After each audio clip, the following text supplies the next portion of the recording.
Good evening, everyone, and welcome along to this week's edition of the F1 show. I'm joined by Charlie Tolhurst. As always, we got a lot to go through this evening, Charlie. The British Grand Prix date has been announced for the 1st to the 3rd of July. We've got driver changes, Valtteri Bottas. We got Williams. We've got absolutely everything. We're going to talk about the F1 media, how it can change in the future. But let's start, Charlie, with the main story of the week. George Russell will be a Mercedes F1 driver for next season. Oh, Jack, I'm so happy for him. He deserves to see, as I said last week, I wanted Russell at Mercedes, and I tell you what, he's going to get a golden opportunity next year to fight Lewis Hamilton, probably for the title. Like you say, Charlie, it's a golden opportunity, isn't it? And as George said, it's his dream to race alongside a 7-time, maybe an 8-time world champion by next season. I honestly do think, Charlie, he's got the talent to take this fight to Lewis Hamilton and Red Bull. I think he has. I mean, Max Verstappen, we've seen the rise in him lately. I think Russell will give him a good run for his money, though. And I tell you what, I reckon he's going to do better than Valtteri did at Mercedes. I think when you looked last year at that race in Sakir when he replaced Lewis after he tested positive for COVID, he was unbelievable. Like, he was two hundredths of a second slower, like that in qualifying, and then it was very, very close. And then he overtook Valtteri twice in that race. It was amazing, I thought. And let's face it, Charlie, we don't go into the opening 3 races of the season expecting George to really excel, because obviously you've got to allow the time to settle into the car, haven't you, and get used to where all the buttons are. So don't expect him to go and smash the championship next season, but expect him to get a solid top 3, I'd say. I think as long as he delivers, he'll be good. I think like Sergio, he will take a bit of time to get into the car, like we saw at Red Bull with Sergio Perez, but I think he'll be up there fighting for potentially wins next year. And definitely podiums, I think. Definitely podiums. And obviously got that incredible podium at Belgium. Whether you agree, whether it was a podium or not, whether it should have been a podium, he got a podium, and that's all that George really cares about, and rightly so. He could add, Charlie, he will add to that podium tally next season. I think he's got a chance. I think Silverstone will be a big race for him, especially Lewis. 2 British drivers at Mercedes. I think you'll be wanting a good showing for the win, I think. It's tight this year, isn't it? It's really tight this year. 3 points separate it going into the F1 sprint weekend at Monza. It doesn't get much closer than this, does it? No, qualifying tomorrow. It's going to be very, very important for this weekend. I think Max Verstappen did say today, during the media rounds, that he expects Mercedes to be quick in a straight line, which could be something that Red Bull might have to look into this weekend. Yeah, I expect, Charlie, that Mercedes will be the quicker car this weekend. I do expect that, because do you know what? That in the straight line speed, Charlie, that we've seen in all of the circuits with the straight line speed, Silverstone, they have been quicker. So expect them to be quicker at Monza this weekend. I think you could say Monza's a power sensitive circuit. Mercedes look quick. Red Bull though looked really fast. I think I don't know what track it was, but it was like Azerbaijan or something. They were really fast. Like, I think the thing is though, I think that might have been the flexi wing thing that they might have had on their car. So it might be Mercedes must still have better straight line speed, but we don't know yet. Obviously, the weekend will pan out. Looking at the next few tracks, our Mercedes tracks, we got Monza, Sochi, and we go to the Intercity Istanbul Park for Turkey after Russia. And we know Mercedes performed well at Turkey last year. Not so much in qualifying, but their race pace was really good at Turkey last year. So it's looking more in Mercedes' favour than it is in Red Bull at the moment. But towards the end of the year, we go back to more Red Bull tracks. So Red Bull could well come back into play later in the season in this title. I'd have to say, Jack, with Istanbul, last year's race was a wet one. So we kind of it was going to be whoever won's game. But I think it's going to be interesting. I think Mercedes have got a big chance at probably Lewis Hamilton at picking up some valuable points this weekend in his title fight against And Max obviously, we've Verstappen. got sprint points available as well. Yeah, only 3 for the winner though, so not many. But Only 3 valuable for the points. winner, and we've got 1 hour of practice before qualifying. So it's going to be really important, Charlie, that you don't put it in the barriers in FP1, because if you do, that's you gone for qualifying, unfortunately. And that means you'll start the sprint in last. Yeah, you don't want to do a Mick Schumacher in Monaco and throw it all the way for qualifying. You don't want to end up like that, trust me. But the good thing is here, Charlie, at Monza, you can overtake. Yes, turn 1. That the final, just at the exit final corner, which is going to be renamed to Curva Ascari. Alboreto this weekend, celebrating Michele Alboreto, and sadly died about 20 years ago, I think. Big one into Rettifilo, got another one into Ascari, 2 DRS zones. It's going to be very interesting, I think. And we've seen moves before into the Della Rosia as well, and the Lesmo section. So it's a wide track. It's easy to overtake, but expect safety cars at some point as well, because it's an old school circuit, a lot of gravel traps, a lot of grass. I don't really see where we're going to need to enforce track limits this weekend.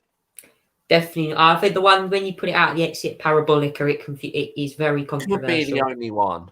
Or the Curva Alberto, is it now called? Ascari chicane.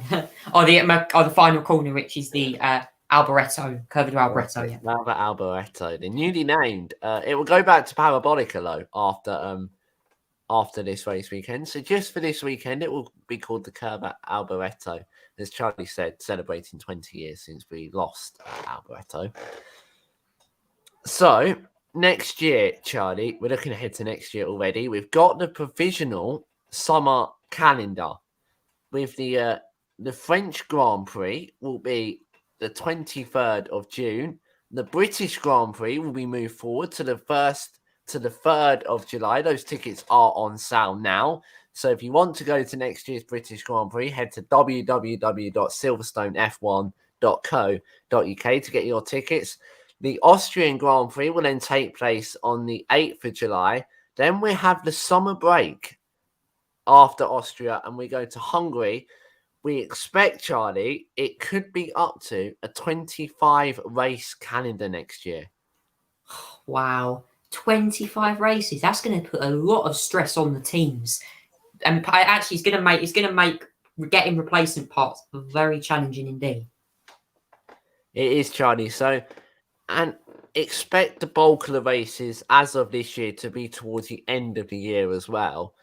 We could potentially see Imola and Portimao added to the calendar again, as we expect we would go to Miami as well. So a lot of new tracks for next year, a lot of new challenges for the drivers. It's looking to be a very promising 2022 season, and also the new generation of F1 cars will be tackling these tracks as well. Yeah, it's going to be interesting with Miami, because that's the Miami have actually named their circuit. I think it's the Miami International Autodrome or something it's called. So it's going to be really interesting. Yeah, and it's going around the Hard Rock NFL Stadium, I believe, which is home to the Miami Dolphins NFL team. So it's going to be an interesting backdrop, isn't it, with the stadium in the background, and then we're also going to race along the marina. But you question the track, Charlie, don't you? Is it suitable for overtaking, and are street tracks the way forward? I think the Miami one is interesting because it's going to have very fast straights. I think they want to have in mind that this circuit creates overtaking. But what I've been hearing as well, there could be 3 DRS zones on this circuit. I'm hearing it could be like an Azerbaijan replica, if you know what I mean. But in other news, it is expected that Sochi won't make the calendar next year, because obviously we're going to go to St. Petersburg from 2023. But it's expected that Sochi will be dropped from next year's provisional calendar. Yeah, it's a shame. The circuit was so hyped up a few years ago, but it's not been amazing. I think the racing here has been average, I suppose, for Formula One. Well, this year we could get quite a good race with the title battle because you can overtake at turn 2, but it's a very Minecraft style circuit is how I like to describe it. Lot 90-degree corners. You got the long turn 3, might be the only exception, but it's 90 degrees pretty much other than turn 3 and turn 1. That's a right angle in maths, believe it or not. A lot of these corners are right angles. They're difficult to overtake on, and it's going to be a test Sochi, I reckon, when we go there later in the year. And the barriers are quite far away as well, aren't they? At Sochi, it's quite a safe circuit, but yeah, you do Roman see Grosjean crashes there.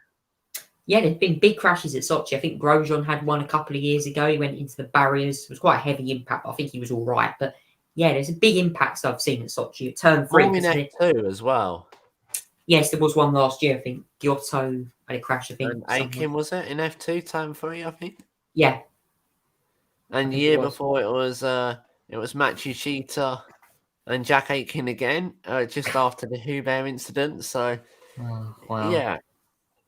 It's an all-right circuit, isn't it? Now, Valtteri Bottas, Charlie, let's move on to him. Let's face it, he's had a pretty meh of a season. Dreadful start, really. There's obviously still time for him to kind of turn that around and maybe get a few final race wins under his belt, but he is not retaining his Mercedes seat, and he'll be going to Alfa Romeo from next season. Yeah, it's an interesting move here, Jack. Valtteri Bottas going to Alfa Romeo, replacing Kimi Räikkönen, who's departing at the end of the year. Going to be interesting. I think this move was I wasn't expecting him to go to Alfa, but in a way, it's a good move. I think Bottas will certainly bring a lot of experience to Alfa Romeo, because if you think about it, they've been struggling a little bit this season with points. And I think that he's got a good shot at getting some valuable points. And we still don't know who will race alongside him, of course. No, not sure about Antonio Giovinazzi at the moment, on whether his future's certain. I mean, he had a good qualifying performance in Zandvoort, but his race performance was pretty poor. He actually lost 6 positions. And he did finish outside the points after qualifying in a quite amazing P7. It's a shame, Jack. The thing is, I don't know. He just done a magnificent qualifying at Zandvoort, and then he had an awful race. It's difficult. I mean, he's done better than Kimi this year, I think. So I don't know. It'll be interesting to see whether he stays in F1 come next season. But going back to Valtteri Bottas, is it an opportunity now for him to re-kickstart his career and get back on track? Try and get that Alfa Romeo team further forward in the grid, because let's face it, they're not the fastest team on the grid, are they? So it's an opportunity for Bottas to show his real talent in a car that is not compatible with, let's say, like Aston Martin, for example. Yeah, I think Bottas has got to get himself up to temperature with the car. I think it'll be fine for him. The thing with Bottas going to Alfa is I'm very nervous about whether they're going to even get back to where you look at 2012, where Sauber scored 3 podiums, I think, with Sergio Perez that season. I don't think Bottas is going to replicate that unless the car he gets is amazing to drive. Do you not like? Obviously, they're running a special Italian livery this weekend for Giovinazzi, aren't they? So if Giovinazzi stays, Valtteri, Antonio, would it be a good pairing? Could Valtteri teach Giovinazzi that? That's all you got to look at, isn't it? And that's all what Fred Vasseur has got to look at for Antonio. Fred Vasseur said at the start of the triple header, if Antonio doesn't have a good result within the next 3 races, then he won't be offered a new contract. If he does, then they will consider it. So there's a lot of talk, Charlie, but not actually much signing going on right now. No, I mean, I think I'm sure Antonio's got to get his contract signed. Valtteri's confirmed. I think the Alfa Romeo team have got to get themselves ready and prepared for next season. I hope they're going to perform better. Let's hope that they can have a good end to the year as well. Right. Now let's move on. Williams, Charlie. they've retained Nicholas Latifi, but it'll be a return for Alex Albon to the Formula One grid. Oh, Jack, it's amazing. I really wanted to see him back because I know you can complain whether he does crash. I know he crashed a couple of times last year for Red Bull. He made some rookie errors, but I want to see him back. He's actually Alex Albon is quite a good overtaker. I saw some moves he done last year. I think San Donato, Mugello. Yeah. He's got a couple of podiums as well. I think he's a good signing for Williams. I think he'll bring a lot of youth to that team, and I think he'll give Nicholas Latifi a run for his money. Potential points. I don't know. He's a fast driver, the Thai born, isn't he? Actually comes from England, but he races under the Thai flag. He's had a year out. He's had a year to think about what he wants to do. He's chosen his return to Formula One. So he's clearly dedicated to go on and have success within the sport. Yeah, I mean, the thing is, Jack, with Alex Albon, obviously he represents a Thai background. He was actually born in London, so his dad, Nigel, gave him all the racing experience.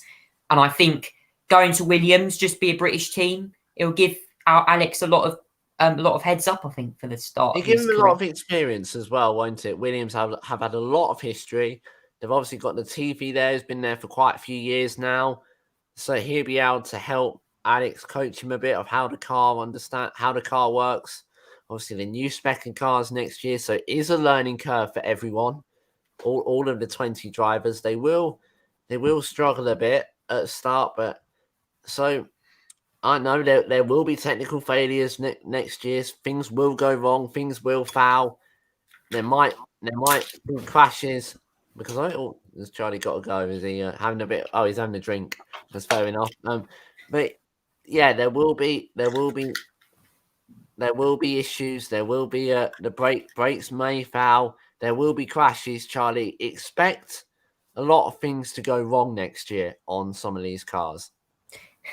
Yeah, I expect we're probably going to get to the first couple of races and there'll be like probably teams replacing gearboxes and drive shafts if they go wrong. So going to be a lot of issues, and of course the cost cap as well. It's going to be interesting to see how that affects next year's regs as well. Now, Charlie, I wanted to talk to you about F1 media. There's been a lot of rumours going around that Charles Leclerc has had an incident with his girlfriend, Charlotte Signe. Now, the media's taken to this, and they've been very negative towards Charles and Charlotte. This is F1 media, by the way, as well. It's F1 fan pages, Instagram. You know what it is. Newspapers. It's a very sensitive topic, Charlie, to hate someone that much and actually, talk and actually tell them, that you hate them that much. Oh, I mean, I don't know what to say about it. To be honest with you, I've not covered this story that much. I think, to be honest with you, this is one I probably can't answer, actually. I'm not actually sure about what they're planning on doing with this. But Charlie, if you're F1 or you're the government, because it doesn't just happen in F1, it happens in all sports. If you're the government, surely now we've seen it happen before. We've seen Caroline Flack take her own life because of all of this. Oh yeah. So surely now, as the government of any country, especially here in England, because it is worse here in England than it is in any other place. Surely now there's got to be rules of what the media can post about everyone's personal life now. Yeah, I think they should be careful what they post. Formula One. I think it was very negative. I think, especially about. And it's not actually Formula One themselves, Charlie. It's the media, like the press, the newspapers. Yeah. Yeah, I don't want to get into my views on that, but yeah, I think it's very negative what was said about Charles Leclerc's girlfriend, I think. And it all started around, Charlie, a picture, and a picture doesn't even tell you half the story. It doesn't even tell you a quarter of the story. if you took a picture of an F1 car breaking down, you cannot possibly tell what had gone wrong with it. So put it that way, you don't know exactly what is happening behind the scenes. We don't know what's going to happen. Only Charles Leclerc and his girlfriend will know what is happening behind the scenes. And some people, Charlie, within the F1 paddock, within the F1 community, need to learn just to give the drivers and their families a little bit of space, because they are human beings, by the way. As much as they're F1 drivers, they are human beings and they do have feelings. Yeah, to be honest with you, I would just leave Charles and his girlfriend alone and focus on covering the main issues in Formula One, like the racing, like the interviewing them. I think Formula One's meant to be a positive sport for everyone. It's meant to be a sport where we can all watch great racing. At the end of the day, Charlie, if you're an F1 fan, you should be focusing on the racing, not the drivers' personal lives. No, certainly not. Let's focus on the weekend in Monza. We want to get great racing on for everyone. That's the whole point of Formula One. So please, over Monza and the rest of this season in future, we don't want to see any negativity on social media or in any newspapers towards F1 drivers. We've seen it a lot towards Lewis Hamilton before, even Max Verstappen as well. And unfortunately, fortunately, you will be taken action against, and you will probably be held accounted for your actions as well. So bear that in mind. If you are the person behind the screen doing that, you will be found out eventually by F1 or Instagram or Twitter or whatever social media platform you're doing it on. But now, Charlie, let's focus on this weekend. Monza, iconic. What could possibly go wrong? F1 Spring, Friday evening qualifying. It's going to be a good weekend, an enjoyable weekend. The Tifosi will return after a year off as well. It's going to be heaving at Monza. Yeah, we're in for a barnstorming weekend at Monza. Lots of great crowds. I love the Tifosi. They're amazing. Imagine if Ferrari won there. What would be the celebrations going through their head? Comment below if you remember that famous comment. He wins in Spa. He wins in Monza from 2019. Charles Leclerc. That was a pretty special day back in 2019. If you were not even a Ferrari fan, but any F1 fan, that was something special. Yeah, he was lucky to win the race actually as well, because he did get, I think, a black and white flag for forcing Lewis Hamilton off the circuit. So, yeah, he just about kept his win by the looks of it. He did, Charlie. Just about kept it. But nothing can beat, Charlie, the Italian national anthem. Just nothing on this planet can beat that national anthem ringing around Monza before the start of the race. And on the podium if Ferrari win. Yeah, it's been amazing. The Italian national anthem's a symphony of excellence, I think. And I have to say, I think if Ferrari win this weekend, it'll be amazing. I mean, I just hope that they do well this weekend. I know they had an awful race last year. I know that Vettel retired with an issue in his brakes. Leclerc crashed out at the Parabolica. So, yeah, I hope they have a much better race. Going back to last year, our race winner was Pierre Gasly. Yep, in AlphaTauri. What it was anyone can throw up a surprise at Monza. Last year's race threw up a surprise. Could this year's one do? Let's wait and see. Who knows? I'm just actually checking.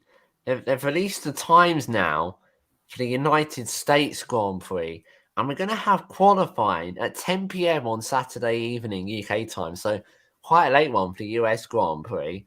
And just looking at this now, they released Saudi Arabia. Yeah, Saudi Arabia's late, because obviously that's going to be a night race. So I assume Abu Dhabi will be the same time. Oh no, it's slightly earlier. But let's take you through the times for this weekend then. So practice 1 will take, these are all UK time by the way, will take place at 1:30 to 2:30. Qualifying will take place in the evening slot of 5 till 6. We'll be back for practice 2 on Saturday, 11 till 12.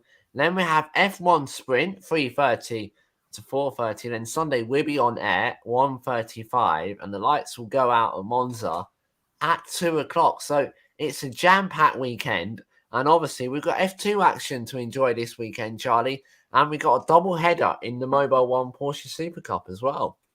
Yeah, it's not going to be full of surprise. It's going to be great racing. I don't think the W Series are on this weekend. I think so. No, W Series will be back in America. Yeah, little way off for that yet.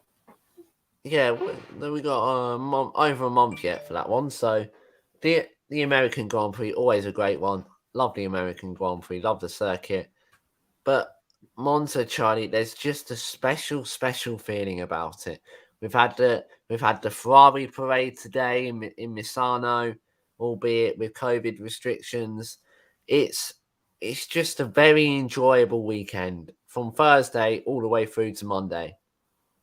Yeah, I just hope it's going to be really good this weekend. I want to see some great racing at Monza this weekend. I hope everyone knows that this circuit is so special to us in Formula One, and I think this circuit will throw up some great racing. I hope the racing is better than last week at Zandvoort. I think it will be amazing. Yeah, it wasn't that great, was it? Last week at Zandvoort, I have to admit. As much as I loved the atmosphere, the party atmosphere of the Orange Army, the racing wasn't all that. So now looking ahead to the weather, it's a dry weekend. On Friday, we have partly cloudy skies with a high of 28.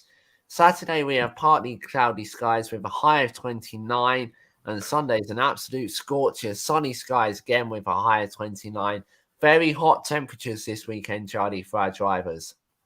Yeah, and yeah, the track temperature is probably going to be double that, I reckon, pretty much. But yeah, difficult race, be difficult on the tyres if it's a hot race as well. So that's another thing. And we know Mercedes struggle with their tyre temperatures.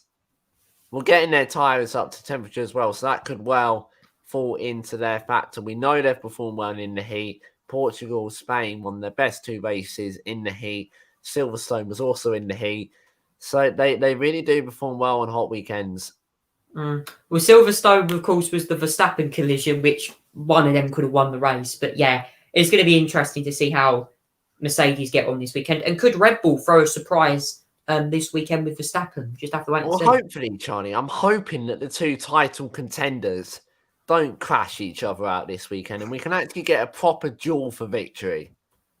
Yeah, let's hope that they don't repeat Silverstone where they came together at Cops. I'm sure that if that happened again, we'd have Christian Horner and Toto Wolff talking to the FIA about who was at fault for the collision. I mean, Toto Wolff, Charlie, said last weekend, even if we're not at fault, we still get blamed by Jonathan Weekly and Christian Horner. Yeah, he doesn't give an inch for Christian Horner, unfortunately, Toto Wolff. You see both of them two debating lots of issues in F1, particularly. Sometimes the debate between Christian Horner and Toto Wolff is even more interesting than the on-track battles. Flexi wings, the Verstappen-Hamilton collision. Yeah, you could clearly see the frustration between both of them. And it's nice, isn't it, though, to see that they're so passionate for their teams. It's amazing. I think Toto Wolff and Mercedes, Christian Horner, of course, comes from the UK as well, England. He supports, he's a Red Bull team boss. Been there since 2005, believe it or not, when the team launched. So yeah, both of them love their teams. It's amazing to have a great fan base for both of them. Okay, it's time to bring this F1 show to a close. The F1 show will be back next week, Thursday at 8 p.m. Charlie and I will be live on Sunday, 1:35 for the Italian Grand Prix at Monza. It's always a classic. This year will be the same. Be sure not to miss it. It's the Italian Grand Prix on Sunday. We'll see you then. Bye-bye.